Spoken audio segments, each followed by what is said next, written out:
May katungod ba ang tao nga magtulpis sa mga tao nga moagi sa iyang yuta tungod kay walay laing kaagian gawas lang sa iyang yuta? Mo kini ang pangutana karon nga atong tagaan og pagtimbay ha. Nining atong programa ang kamaturan sa barangay. Higala kumusta og ngayong hapon karon tanan hinaot nga natay mo sa may panlawas sa kapiskay niini.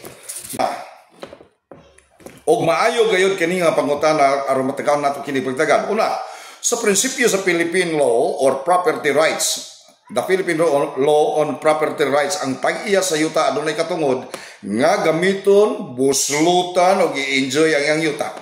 Apan kung ang iyang yuta mahimong agianan nga wala lain nga alternatibo, landlocked situation, adunay balaod nga nag-regulate nini.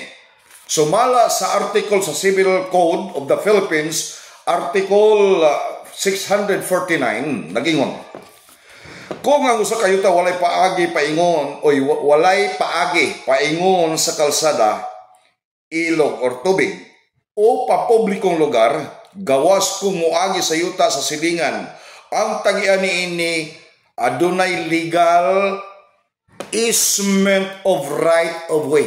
Legal easement right of way. Mga puntos nga klaro no. Aniya.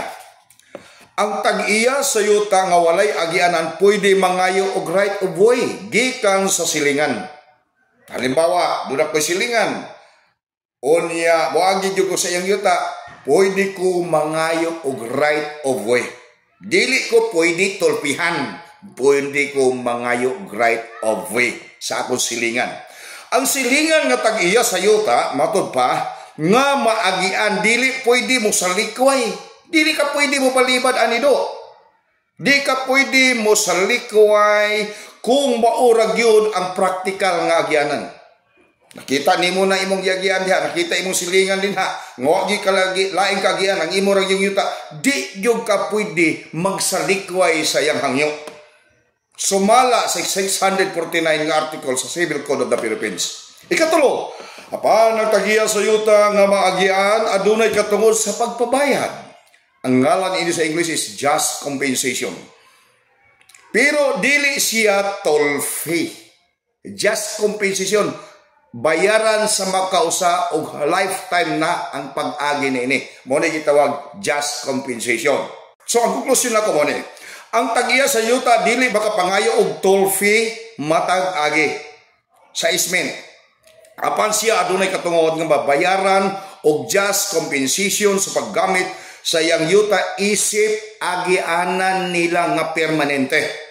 Ang korte o barangay, ang korte or ako diya sa barangay pinaagi mediation, maoy mutabang pagpanday sa hustong arrangement nini. In fact ha, ako ning i-endorse sa council nga sa matag dili magud ini ang sistema lang karon, naapay mga abot ini nga mga problema nga adto sa suok basin igihan na unya, labi na rin sa Purok 3 ug sirad-an na tanan diha ang mga lote din na asa nato pagi o ng mga taon to sa ubos. So maghimo tagpalisya ordinansa nga tagaan og easement right of way ang mga taong tuo sa sulod aron sa inana dili maglisod pag-agi paingon sa kalsada.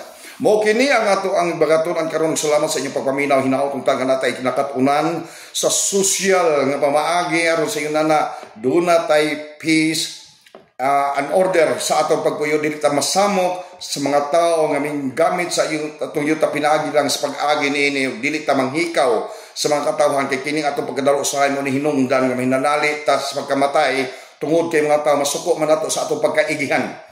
Apan ang ato ang pagkabaragayaon sa kasing-kasing mga higala mga igsoon, moonit kan makahatag ka nato nga papanalanginan ta sa uban tungod kay di kahingawa man ang atong batasan.